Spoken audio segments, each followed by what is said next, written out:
I know you wrote an article. Takeaways from the loss to the Vikings. Dante Foreman sparks, battle for the third QB, offensive tackle updates, wide receiver battle, Hall, and more. So take us through that article and just kind of your takeaways from the joint practices and the preseason game. Well, thanks for reading it, Dave. I mean, it was a struggle to even come up with some takeaways, with 39 guys out. But I mean, what stands out is the tackle situation. I mean, last year the team finished the season with your top three tackles on injury reserve. And then you basically lost who you thought were going to be your 4, 5, and 6 tackles.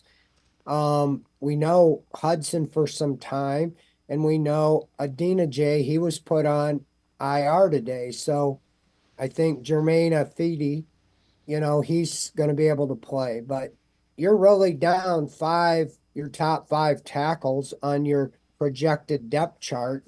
So that's one question. Do you really want to put Deshaun Watson out there, behind what you have left? And that's the other thing about the rest versus rust. I mean, if in that game the other night, let's say it was Jack Conklin, Jed Wills, and DeJuan Jones were getting some work, and those three guys were the three guys that went down. You know, everybody would be wanting to string up Stefanski for that. So it's injuries are just so much a big part of the NFL. And, you look at that, the injuries situation, you got to keep an eye on. I thought Jed Wills would come off the pup this week and start practicing and maybe even play against the Seahawks. He's not going to. And Conklin is not going to.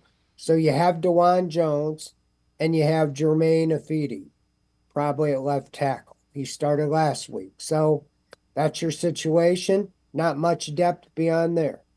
I talked about Foreman. I think it was first time he got on the field since this scary incident in West Virginia where he was life flighted.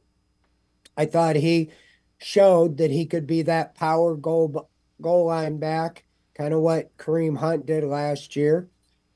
Got close, has the nose for the goal line. And I was a little more impressed with his pass catching ability. I think he had 5 catches, 46 yards, had the longest catch of the game, 27 yards. So I think he showed a little bit.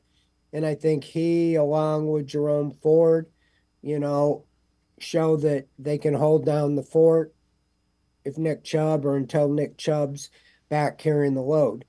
And, the quarterbacks, it's really a battle for the third spot. I think DTR is still ahead. I think they still like him. They drafted him. He showed improvement throughout training camp. Tyler Huntley shows his ability. Both of them, got in trouble basically with the turnovers, the interceptions.